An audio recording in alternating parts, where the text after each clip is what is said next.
Good day everyone, my name is Jeff Anthony Villavete. My name is Nicole Ogitanes. My name is AJ Gascon. My name is Angel Mia Sideripay Nujala. My name is Jans Bigasalatan. My name is Chancellor Garcia. My name is Tilmarel Jimenez. My name is Mary Joy M. Farrell and we are the Group 3. We're going to report and discuss about convergent plate boundary.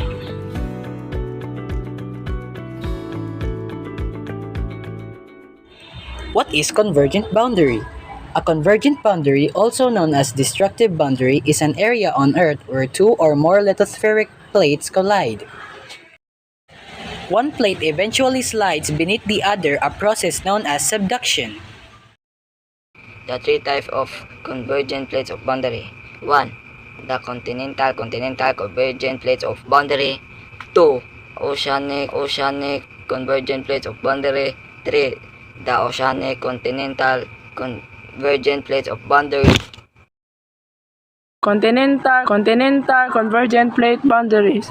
This occurs when two continental plates collide.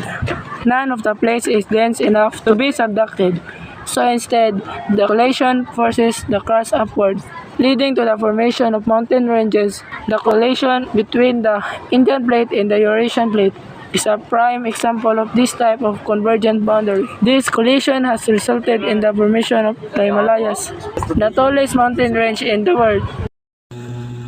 Oceanic convergent plate boundary.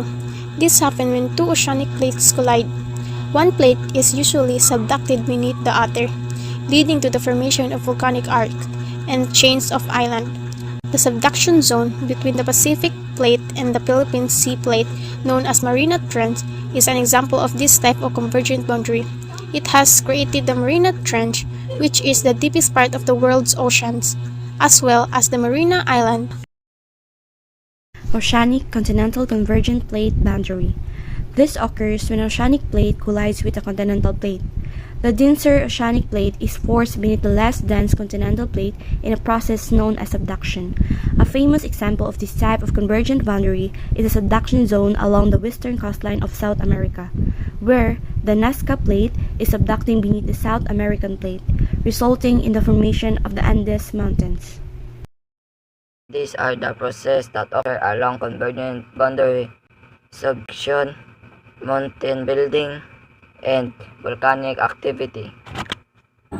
Subduction. When an oceanic plate collides with the continental plate, the denser oceanic plate is forced beneath the less dense continental plate. This process is known as subduction. As the oceanic plate sinks into the mantle, it creates a deep ocean trench. Mountain building. The collision of two continental plates leads to the formation of mountain range. As the plates collide, the rocks crumple and fall, creating a uplifted region and extensive mountain system. Volcanic activity. Convergent boundaries can also result in a volcanic activity. When an oceanic plate subducts beneath another plate, it melts as it sinks into the mantle. The milled rock, now as magma, rises to the surface, forming volcanoes. These are the consequences of colliding plates: earthquakes, volcanic eruptions, and formation of mountain ranges. Earthquakes. The collision of plates along convergent boundaries generates intense seismic activity. The buildup of stress and pressure between the plates eventually result in earthquakes, which can be destructive and cause widespread damage. Volcanic eruption. Convergent boundaries are associated with the volcanic activity. The subduction of an oceanic plate beneath other plate can lead to the formation of volcanic arcs, creating volcanic eruption. This eruption can release ash, gases, and lava, which can both have immediate and long-term impacts on the local environment and nearby communities. Formation of mountain ranges. The collision of two continental plates along a convergent boundary leads to the formation of mountain ranges. These mountain ranges can have significant effect on the local climate, hydrology, and biodiversity. They can also create barriers that impact the movement of species and the distribution of resources. Now, look at the figure 10 showing a cross-sectional diagram for plastic are convergent. Now, let's go to the questions. Question number 15. What type of plate is plate A? What about plate B? Why do you say so? Plate A in figure 10 is an oceanic plate and plate B is a continental plate. This can be determined based on their characteristics and behavior at converging boundaries. Oceanic plates are denser and thinner compared to continental plates. They are typically made up of basaltic rocks and are found beneath the oceans. In contrast, continental plates are thicker and less dense.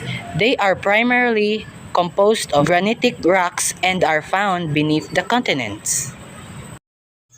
Question number 16. Describe what happens to plate A as it collides with plate B and why. As plate A or the oceanic plate collides with plate B or the continental plate, plate A undergoes subduction. Due to its higher density, the oceanic plate is forced beneath to the less dense continental plate. The leading edge of plate A starts to move downward into the mantle. This subduction occurs because oceanic plates are denser and have a density to sink beneath continental plates. Question. What do you think may happen to the leading edge of plate A as it continues to move downward? Why? As the leading edge of plate A continues to move downward and experiences increasing pressure and temperature in the mantle, this leads to the partial melting of the leading edge, resulting in the formation of magma. This process occurs because the mantle is a region of semi-solid rock with high temperatures and pressures, which can cause the solid rock to undergo partial melting. Question number 18. What do you call this molten material? The molten material formed as a result of partial melting in the mantle is called magma.